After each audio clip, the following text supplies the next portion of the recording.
بسم اللہ الرحمن الرحیم عن ابی ہریرۃ رضی اللہ تعالی عنہ قال قال النبی صلی اللہ علیہ وسلم لا عدوى ولا صفر ولا حامۃ۔ بخاری شریف کی یہ روایت ہے۔ اللہ کے رسول صلی اللہ علیہ وسلم نے ارشاد فرمایا کہ اللہ تعالیٰ کے حکم کے بغیر ایک شخص کی بیماری کے دوسرے کو خود بخود لگ جانے کا عقیدہ یہ بالکل باطل ہے۔ اسی طرح ماہ سفر میں سفر کے مہینے میں نحوست ہونے کا عقیدہ بھی باطل اور من گھڑت ہے، اور ایک مخصوص پرندے کی بدشگونی کا عقیدہ، بدفعلی لینے کا عقیدہ، یہ بھی من گھڑت اور بے حقیقت بات ہے۔ اسلامی سال کا یہ دوسرا مہینہ صفر المظفر شروع ہو چکا ہے۔ یہ مہینہ انسانیت میں زمانہ جاہلیت سے ہی منحوس اور آسمانوں سے بلائے اترنے والا اور آفتیں نازل ہونے والا مہینہ سمجھا جاتا ہے۔ زمانہ جاہلیت کے لوگ اس مہینے میں خوشی کی تقریب منانا منحوس سمجھتے تھے۔ اس مہینے کے اندر شادی بیاہ کرنا، بچے کی ختنہ کرانا اور دوسرا کوئی نیا کاروبار شروع کرنا، یہ سب کام کرنے کو منحوس سمجھتے تھے۔ افسوس کی بات یہ ہے کہ یہی نظریہ نسلاً در نسل آج تک چلا آ رہا ہے، حالانکہ سرکار دو عالم صلی اللہ علیہ وسلم نے بہت ہی صاف اور واضح الفاظ میں اس مہینے اور اس مہینے کے علاوہ پائے جانے والے تمام توہمات اور قیامت تک کے باطل نظریات کی تردید اور نفی فرما دی ہے۔ چنانچہ جس روایت کی میں نے تلاوت کی، اس میں بھی اللہ کے رسول صلی اللہ علیہ وسلم نے ارشاد فرمایا ولا سفر، کہ سفر کے اندر جو منحوس بات، سفر مہینے کو جو منحوس سمجھا جاتا ہے، اس کی کوئی اصل اور کوئی حقیقت نہیں ہے۔ تو اس حدیث سے ثابت ہوتا ہے کہ اسلام نے اس قسم کے فاسد اور باطل خیالات و نظریات کی کوئی گنجائش نہیں ہے۔ ایسے نظریات اور عقائد کو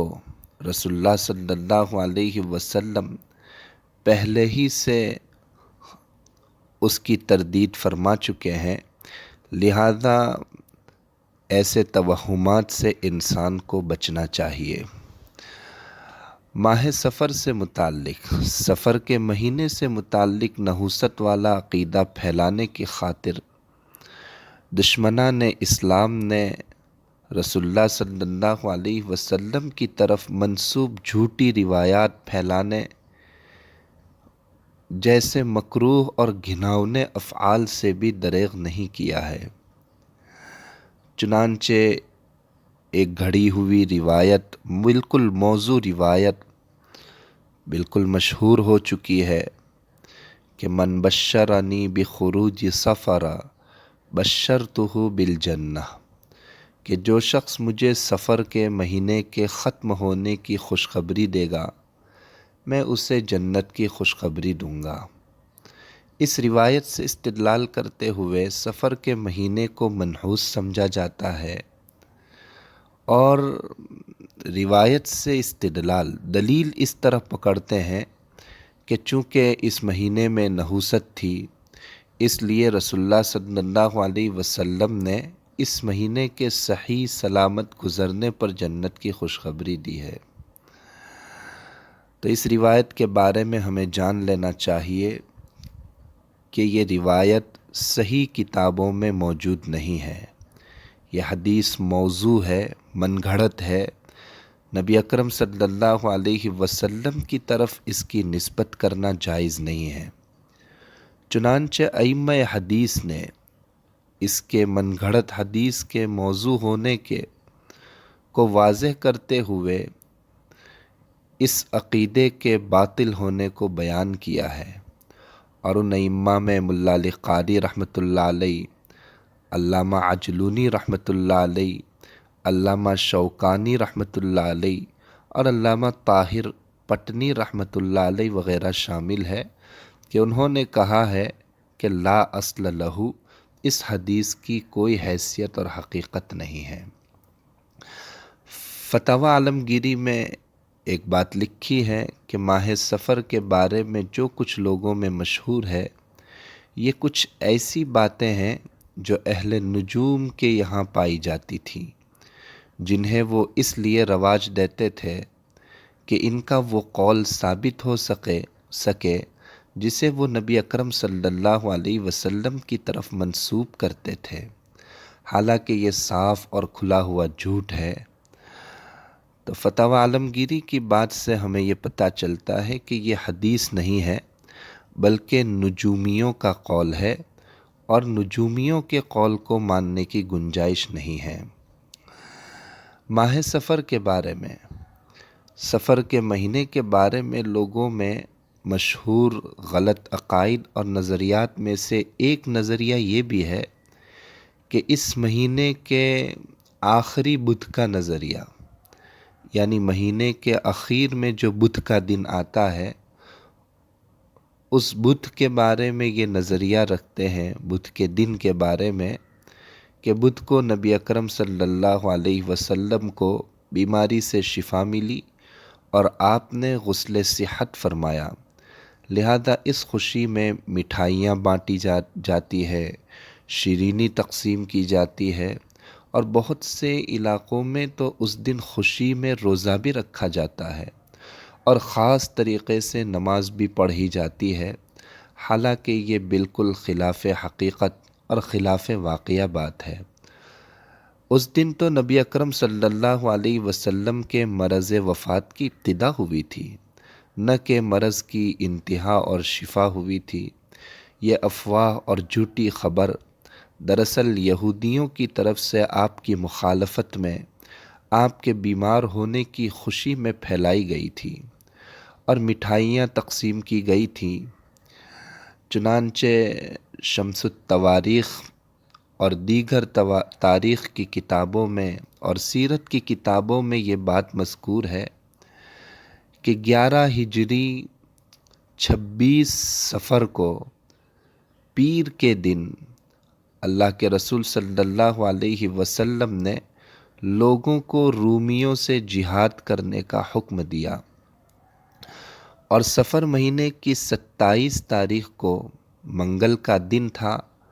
اس دن آپ نے اسامہ بن زید رضی اللہ تعالیٰ عنہ کو امیر لشکر مقرر کیا، اور صفر مہینے کی 28 تاریخ کو بدھ کے دن، اگرچہ آپ صلی اللہ علیہ وسلم بیمار ہو چکے تھے،